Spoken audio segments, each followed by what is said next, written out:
Hi, നമുക്കിന്നൊരു photo frame എങ്ങനെ ഉണ്ടാക്കാൻ നോക്കാം അല്ലേ. സിമ്പിളായിട്ട് ചെയ്യാൻ പറ്റിയതാണ്. അപ്പോൾ അതെങ്ങനെ ചെയ്യാമെന്ന് വെച്ച് കഴിഞ്ഞാൽ ആദ്യം ഞാനൊരു പീസ് കാർഡ് ബോർഡ് എടുത്തിട്ടുണ്ട്. അത്യാവശ്യം കുറച്ച് കട്ടിയുള്ളൊരു കാർഡ് ബോർഡാണ്. അതിൽ നമുക്ക് വേണ്ട സൈസിന് നമ്മളൊരു ഫ്രെയിം ഷേപ്പിൽ കട്ട് ചെയ്തെടുക്കണം. നമ്മൾ ആ കാർഡ് ബോർഡിന് നമുക്ക് ഫോട്ടോയ്ക്ക് എത്രത്തോളമാണോ സൈസ് വേണ്ടത് അതിനനുസരിച്ച് നമ്മളതിനെ കട്ട് ചെയ്തെടുക്കണം. അപ്പോൾ അങ്ങനെ ഞാൻ കട്ട് ചെയ്തെടുത്തൊരു ഫ്രെയിമാണത്. ഇതേപോലെ നമുക്ക് ഇപ്പോൾ ഞാൻ ചെറിയൊരു ഫോട്ടോ എങ്ങനെ ഇൻക്ലൂഡ് ചെയ്യുക എന്നുള്ള രീതിയിലാണ് ഇത് കട്ട് ചെയ്തെടുത്തത്. അപ്പോൾ നമുക്ക് ഫോട്ടോൻ്റെ വലിപ്പം അനുസരിച്ച് എത്രത്തോളം വേണമെങ്കിലും സൈസ് കൂട്ടാം.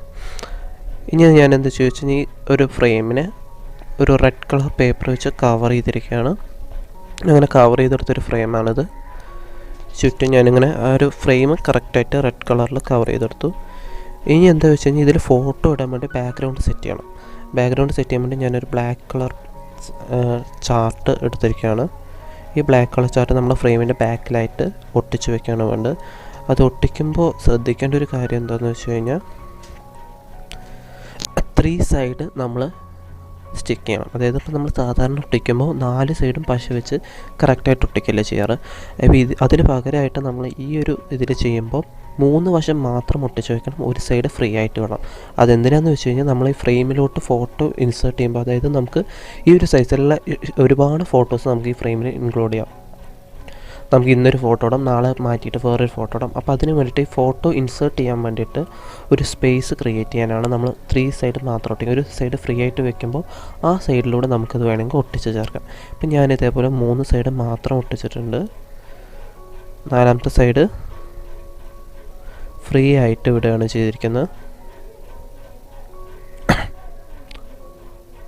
ഇത് കണ്ട് മനസ്സിലാവും. ഈ ഒരു സൈഡ് ഞാൻ പശ വെച്ച് ഒട്ടിച്ചിട്ടില്ല, ബാക്കിയുള്ള 3 സൈഡാണ് ഞാൻ പശ ചേർത്തിരിക്കുന്നത്. ആ ഒരു പോഷൻ മാത്രം ഞാൻ നന്നായിട്ട് പശ വെച്ച് നന്നായിട്ട് അമർത്തി ഒട്ടിച്ച് വെച്ചിരിക്കുകയാണ്.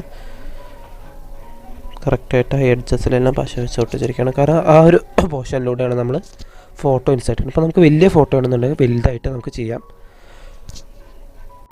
അപ്പോൾ നമ്മുടെ ഫോട്ടോന് വലിപ്പം അനുസരിച്ച് നമുക്ക് ഫ്രെയിമിൻ്റെ വലിപ്പം മാറ്റാം. അപ്പോൾ ഞാനിപ്പോൾ ബാക്ക്ഗ്രൗണ്ട് ഫ്രെയിം സെറ്റ് ചെയ്തിട്ടുണ്ട്. ഇനി ഈ ഫോട്ടോ ഫ്രെയിമിന് വേണ്ട സ്റ്റാൻഡ് ക്രിയേറ്റ് ചെയ്യണം വേണ്ടത്. അപ്പോൾ ഞാനിങ്ങനെ ഒരു സി ഷേപ്പ് ഒരു പോർഷൻ കട്ട് ചെയ്തിട്ടുണ്ട്. അത് ഇതിൻ്റെ ബാക്കിൽ ഒട്ടിക്കണം. അപ്പോൾ നമുക്കിത് കറക്റ്റായിട്ട് നിൽക്കാൻ വേണ്ടിയിട്ട് ബാക്കിലേക്കുള്ള സ്റ്റാൻഡാണ് ക്രിയേറ്റ് ചെയ്തിരിക്കുന്നത്. ആ സ്റ്റാൻഡ് ക്രിയേറ്റ് ചെയ്യാൻ വേണ്ടിയിട്ട് ആ അടിഭാഗം കറക്റ്റായിട്ട് നിൽക്കാൻ കുറച്ച് തിക്നെസ് കൂട്ടാൻ വേണ്ടിയിട്ട് ആ ഒരു സൈസിലുള്ള കുറച്ച് കട്ടിയുള്ള കാർഡ്ബോർഡ് പീസസ് അതിൻ്റെ അടിഭാഗത്തായിട്ട് ഞാൻ പശ വെച്ച് ഒട്ടിച്ചിരിക്കുകയാണ്. അപ്പോൾ ഇതേപോലെ ഞാൻ ഒട്ടിച്ച് ചേർത്തിട്ടുണ്ട്. ഇനി ഇതിലെന്താ ചെയ്യുകയെന്ന് വെച്ച് കഴിഞ്ഞാൽ കറക്റ്റ് പോർഷനിൽ ഒരു 1/3 പോർഷനിൽ ഈ കാർഡ്ബോർഡ് ഒട്ടിച്ച് ചേർക്കുകയാണ് ചെയ്തിരിക്കുന്നത്. അപ്പോൾ ഇതേപോലെ നമ്മുടെ ഫ്രെയിം ഒട്ടിച്ച് റെഡി ആയിട്ടുണ്ട്. ഇതാണ് നമ്മുടെ ഫ്രെയിം. നമുക്ക് ഫോട്ടോ ഇതിലേക്ക് ഇൻസേർട്ട് ചെയ്യാം. അപ്പോൾ ഞാൻ ഇതിലേക്ക് ഫോട്ടോ ഇൻസേർട്ട് ചെയ്തിട്ടുണ്ട്. നമുക്കിങ്ങനെ സ്റ്റാൻഡായിട്ട് ഫോട്ടോ ക്രിയേറ്റ് ചെയ്ത് നമുക്ക് വെക്കാം. അടിപൊളിയായിട്ട് നമ്മുടെ വീട്ടിൽ തന്നെ ഒരു ഫോട്ടോ ഫ്രെയിം സ്റ്റാൻഡ് സിമ്പിളായിട്ട് ഉണ്ടാക്കാവുന്നതാണ്. ആ ഗ്യാപ്പിലൂടെ നമുക്ക് ഫോട്ടോ കയറ്റാം.